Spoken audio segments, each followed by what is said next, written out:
পায়ে পড়ে ঝগড়া করলে বাংলাদেশের মানুষ ভারতমুখী হবে না। খুবই চমৎকার কথা বলেছেন ব্রিগেডিয়ার এম সাখাওয়াত হোসেন। অত্যন্ত বাস্তবসম্মত। আসলে এখন যা ঘটছে এটা পায়ে পাড়া দিয়ে ঝগড়া করার মতনই, কোনো কারণ নেই। বাংলাদেশের নাগরিক চিন্ময় দাস, তাকে আইনগতভাবে গ্রেপ্তার করা হয়েছে।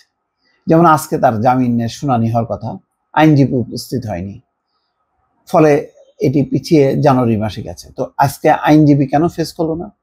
তার মানে এটা একটা কি সংকট জিয়ায় রাখতে চায় ইসকনের সদস্যরা, যে যতক্ষণ পর্যন্ত কারাগারে থাকবে চিন্ময় ততক্ষণ পর্যন্ত এটা নিয়ে ভারত হইচই করবে। সবচেয়ে বড় কথা হলো যে বাংলাদেশের কোনো নাগরিক, সে হিন্দু হোক, মুসলিম হোক, বৌদ্ধ হোক, তার ব্যাপারে আইনগত পদক্ষেপ নেওয়া যাবে না কেন? বেআইনি কোনো পদক্ষেপ নেওয়া হলে সেটা মানবাধিকার সংস্থায় অভিযোগ করতে পারে ভারত, কিন্তু এখানে তো তা না। আইনগত পদক্ষেপের বিরুদ্ধে ভারত যে ধরনের রিয়াকশন দিচ্ছে এবং তার প্রেক্ষিতে যেভাবে সীমান্ত এলাকায় এসে শুভেন্দু অধিকারী সহ অন্যরা হুমকি দিয়ে যাচ্ছেন, এটা খুবই নিন্দনীয় এবং আপত্তিকর। একটা দেশের আভ্যন্তরীণ বিষয়ে হস্তক্ষেপের সামিল। আর মমতা তো মোটামুটি সবাইকে ছাড়িয়ে গেছেন।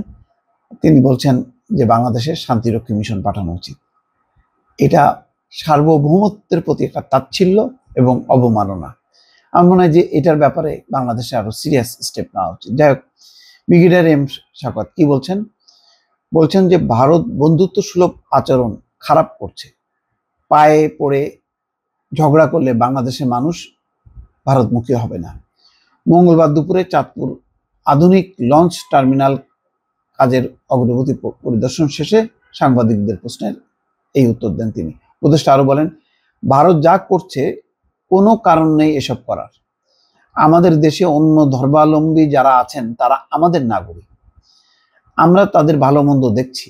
ভারতের গণমাধ্যম যা করছে দয়া করে এসব করবেন না।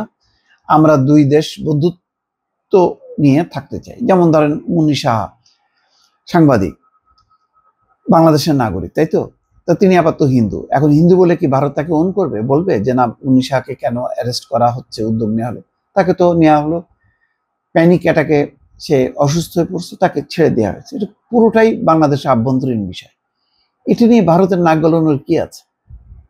কিন্তু এখন দেখা যাচ্ছে যে হিন্দু হলে মনে হচ্ছে যেন তারা দুই দেশের নাগরিক, ভারতের নাগরিক আবার বাংলাদেশের নাগরিক, এবং সেক্ষেত্রে ভারতের জন্য কথা বলার অধিকার আছে। কি অদ্ভুত ব্যাপার! তাহলে কি ভারতের মুসলমানদের অধিকার নিয়ে, যেমন আজমির শরীফ এখন বলছে সেখানে মন্দির পাওয়া গেছে, সেখানে আদালতে তারা আর্জি পেশ করেছে, তারপরে এর আগে বাবরি মসজিদ, এগুলি নিয়ে কথা বলবে, সে অধিকার কি আছে বাংলাদেশের? তো সেটা ওপেন করুক।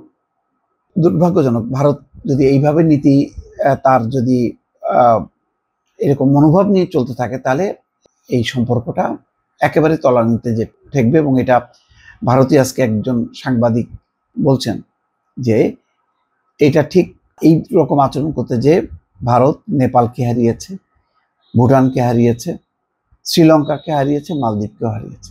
এখন বাংলাদেশের ক্ষেত্রেও এই একই রকম তারা আচরণ করছে। দর্শক ভালো থাকবেন, আল্লাহ হাফিজ।